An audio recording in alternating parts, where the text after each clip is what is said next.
How have refugee and migration crises changed over time? Over the 40 years I have worked with refugees, first of all, it is a fact that the numbers has gone up.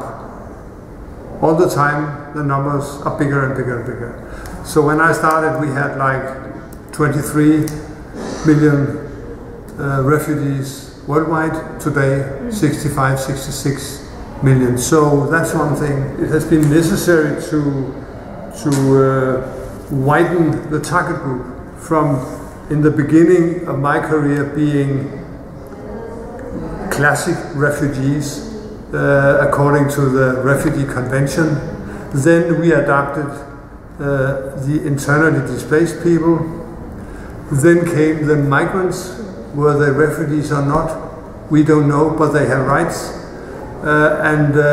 You know, lately we also needed to focus on local communities who are hosting all these refugees. So, you know, the number of people we assist is growing all the time. That is one thing. What is the current status of global migration? Well, it's hard to say, but the dynamics is very strong.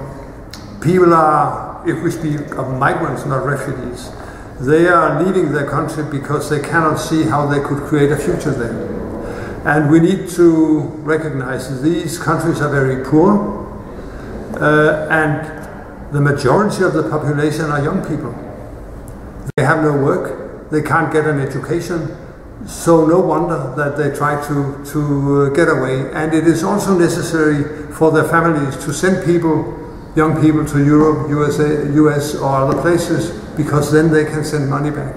The amount of money that people send back to their families is 3 times as big as the world's total amount of development aid every year. So the dynamics is very strong. So I expect these migration waves to continue. How can civil society better address migration crises? Civil society can do a lot of positive things.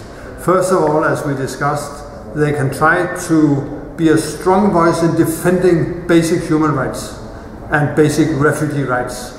So we do not undermine people's rights and do not undermine the values upon which we have built our democracy. That's one thing. But civil society can also, in Europe, US and other places, give a helping hand to refugees who come to the country and to legal migrants who need to be part of the community. It's very important. And out there, in the areas of crisis, the country is faced with war and crisis and dictatorships and stuff like that. It is very important to build up a strong civil society, to be a clear and strong voice against governments who do not perform very well. It is a precondition for democracy.